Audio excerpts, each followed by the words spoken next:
Thanks for connecting. And if you like what you hear, please share. I signed as an undrafted free agent with the Seattle Seahawks after the 2006 draft. I went to the NFL Combine in Indianapolis and did that whole deal. And so that was my world for a while. And we're like, just see where that takes me, right? And so I bounced around the NFL and played in NFL Europe over the next 3 years. After that, after my third season, bouncing around the NFL and not just feeling like I had a home in the NFL, the CFL had been calling and knocking on my door for a few years when I was in between teams in the NFL. And so I said, I'm gonna give that a go. I want to kind of set some roots as a pro a little bit. And so I was able to make that team in 2009 in that training camp, and I ended up spending the next 10 years with the BC Lions, with the Canadian Football League, where I would spend the remainder of my career. So in all, I played 13 seasons professionally.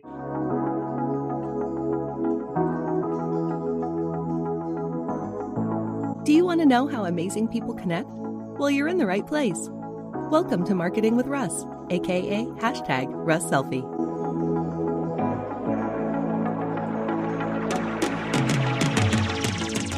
Today's episode brought to you by the State and Sublimity Chamber of Commerce, helping business and community thrive. Also by the Gregory Home Team of Keller Williams. For all your real estate needs, call the Gregory Home Team today. Well, hello everybody. Welcome to another episode of Marketing with Russ, aka #RussSelfie. So glad to have you all with us again today. And today I am so excited for a new friend, Travis Lulay, who is with us today, who's going to tell us about his incredible journey from local here in Oregon into professional sports and then back into financial services where he is now. So really excited to hear about all that. But first, I want to remind you that I'm Russ Hedge. I'm a coach. I'm a motivational speaker. I'm an inspiration specialist. I love to inspire and encourage people. And today, it's all about you being inspired through Travis's journey. And I want to stop for just a moment before I get into too much more about me and just say hi to Travis and welcome him in. Hey, Travis, how's it going? Russ, I'm doing great today. Thanks for having me on. You are so welcome. You know, this podcast is all about how amazing people connect. And you have so much interesting connection throughout your journey that we're going to talk about today. I just want to remind people that I do love to connect with people. And if you want to connect with me, you can go to russhedge.com. That's russhedge.com. And that has all of my links to social media, to my email, to anything you would need. My website, obviously, is russhedge.com. And that gives more information about me. And so today, we are going to skip past anything else, go directly to Travis. And Travis, tell us about how you got from Staten, Oregon to professional football and back. Okay, I'll give you the short version because it was quite the journey. I was always into sports as a kid. Got into it in high school and ended up towards the end of my high school career. I had some colleges recruiting me. I would have chosen any sport. I just love sports. I love competing. I love the camaraderie and all that stuff. Football ended up being the one that was going to be my meal ticket that would help me get my college paid for. So I was fortunate to have a scholarship offer from Montana State University in Bozeman, Montana. Had never been to Montana, hadn't considered it prior, but I went out there, visited it, really liked the people. I'm, kind of an outdoorsy kid, and so it felt like a good environment. So I went there and ended up having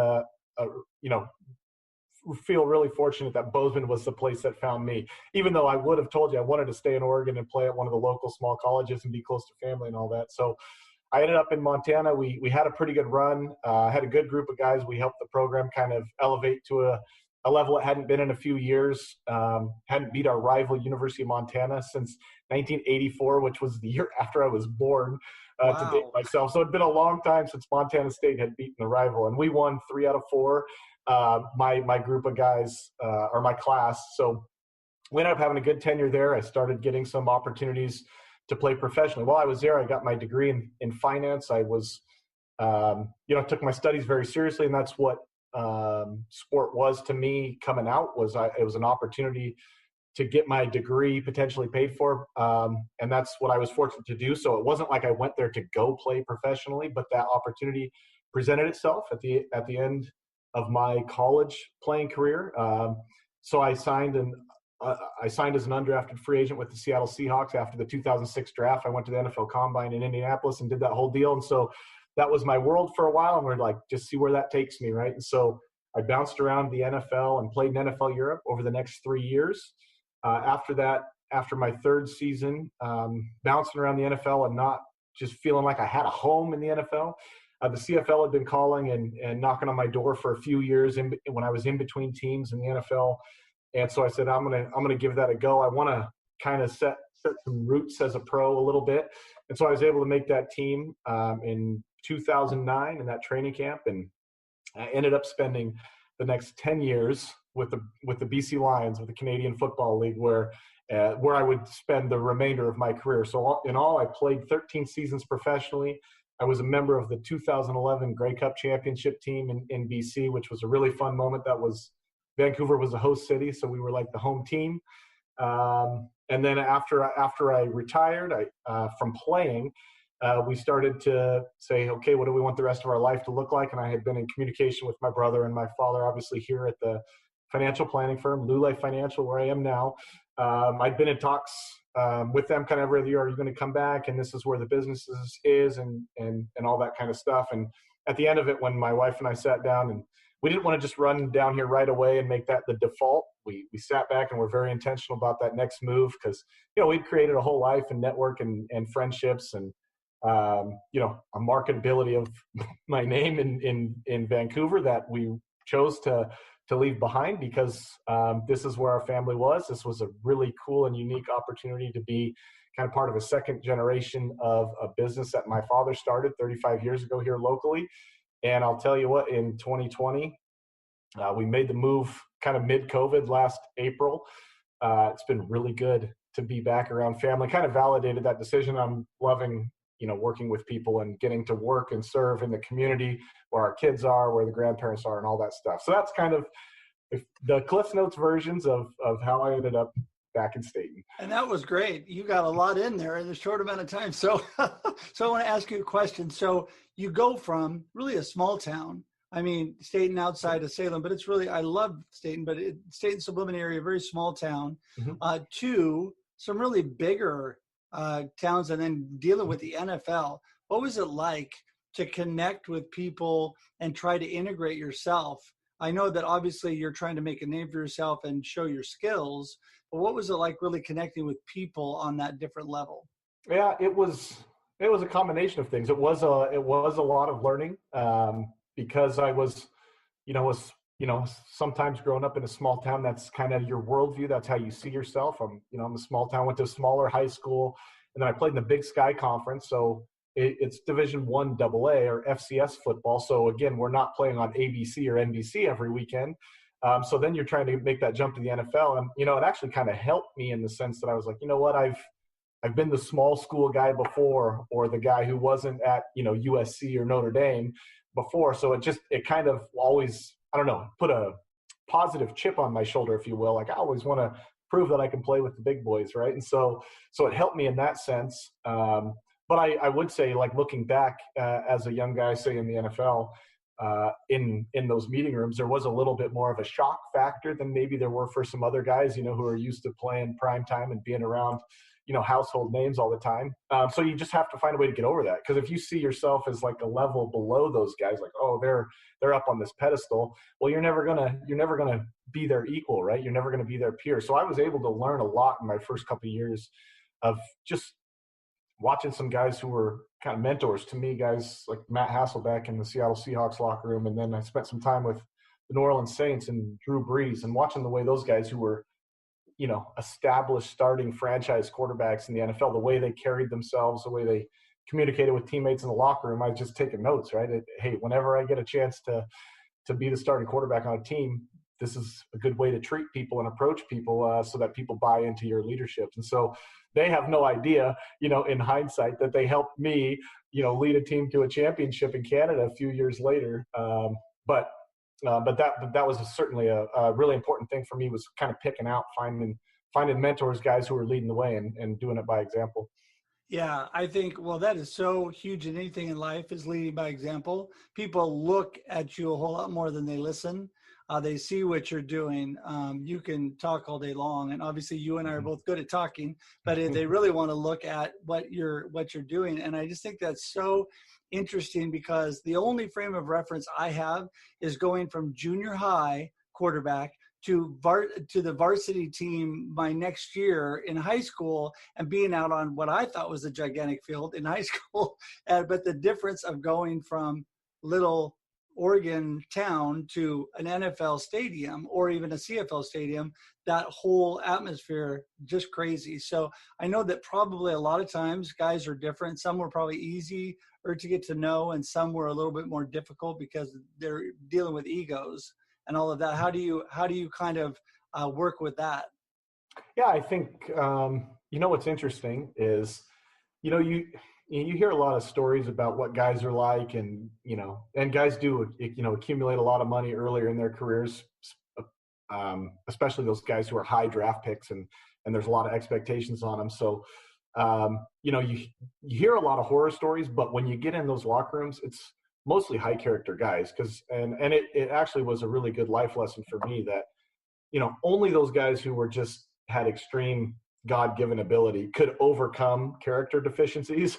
Everybody else needed every ounce of character and integrity in order to perform at a high level. So the bulk of those guys in those locker rooms are really good, hardworking, high character individuals. And it makes sense at the elite level. That's what it takes to be there. So that was a really good lesson for me. And in dealing with other guys, I think as anything else in life, you just got to be yourself. If you're trying to, if you're putting on a cool face or trying to, do things or act a certain type of way to fit in with the crowd, people see through that pretty easily, right? People are pretty intuitive. So as long as you're yourself, and you try to be the best version of yourself, I think people buy into that and feel that, and, respect you regardless of, where you're from, or if you're a little bit different than they are, or however it goes. So that was kind of always my approach. And the other side is to always approach everybody, with a completely clean slate. Because oftentimes you hear things about, in football, we'd hear somebody who played on a different team, and, oh, he's a so-and-so, he was a cancer in the locker room, he was a troublemaker. And so you hear those types of things from the outside. But I always wanted to give a guy, the benefit of the doubt and say, how is he going to act in our locker room? And I think it helps that individual come into a locker room when you don't paint them with a certain brush before they get there. And I think that goes for any group, whether you're hiring somebody from the outside or no matter what the walk of life is. I think it generally behooves you in terms of building relationships to give that person the benefit of the doubt. Yeah, I think you need to learn things for yourself. You need to look at people. And I think, you talked about authenticity, really, which is huge today. People are looking for people that are authentic in business and in life. And I think that a lot of people, what goes around comes around, the old saying. So people want to really put on their true side if they want to make those connections and relationships. And obviously, like you said, when you're in the middle of what's going on, even on an NFL or a CFL team, people are really more themselves at that point. So you're able to form those connections. So you had a great career and you wrapped all that up, and you guys made that decision. You probably had a pretty good name up there in Canada because you had been there a long time. They're probably selling your jersey, and you're the king of the mountain there, so to speak. And then you decide to come back to work in the financial services with your family. Talk just a minute about that transition. Sure. Yeah, to your point, that was, I knew I'd either have the choice at some point in time to either walk away from football or find a career path in football. And whether that's, coaching or on the business ops side or in front office management personnel side. And I had some opportunities, and that's part of what, made the decision. It wasn't an overnight decision, because I did have some offers to go coach, and, had just been sought out by some other coaches as thought that, we think, hey, we see some potential in you, think you could be a good coach someday. And I actually really enjoy that aspect. I enjoy working with people. And later in my career, as you become the veteran mentor presence in a locker room full of guys that are 10 years younger than you, I really started to kind of enjoy that aspect of it. So it's something I always thought about. And there's no question there's a coach in me, right? I coached my two oldest daughters on a kindergarten, first grade girls basketball team last year in the little town in Washington we were living in. So there was a coach in me, no doubt. It was just a matter of whether I wanted to do that for a career. And as I mentioned, my educational background was in finance. This is what I'd always considered. And it was really cool and unique opportunity that was really actually pretty meaningful to me, to be, part of a legacy, family legacy business, right? And be part of the succession plan. My father won't work forever, though he is still full-time here working with us. And that was, pretty unique timing for him to be able to, incorporate me in along with my brother, who's been here for the last 10 years. But just to be able to go into business with, my family, who my unbiased opinion would say are as high a character of individuals as I've been around, right? And so I just, my brother was, a no good scoundrel. Maybe I don't come home and go into business with him, right? But he's got a really good head on his shoulders. It's been kind of fun to see him grow up over the last 10 years into a respected community member and professional here. So that's how it was. And so we started looking. My wife and I, both our parents are here in Staten area, are from here. Our family's been around here several generations. So there's just a lot of strong ties here. So combine that, the ability to have our kids grow up around their cousins and their grandparents, and a family business opportunity in a service business, service-oriented industry, in an industry that is increasingly important. You feel there's an opportunity to be, those people, same as in football. I used to hear, in college, it was like the girls don't date a football player. They're a certain type of way. Well, I was always like, well, you know what? There's a lot of good guys in the football locker room. So I always want to dispel that myth.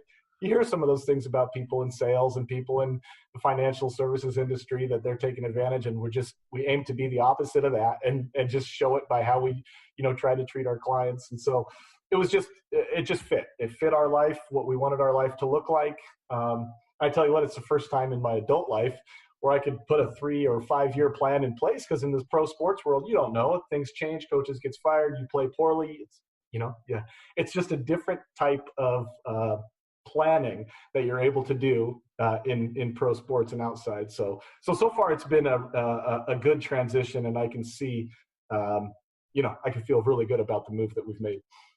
Well, I think that choosing family, choosing stability for your family over maybe the glory of sports and fame and things that could have continued a little bit longer is just really commendable, because I think when it all comes down to it, we want to have roots. We want to have time with our family.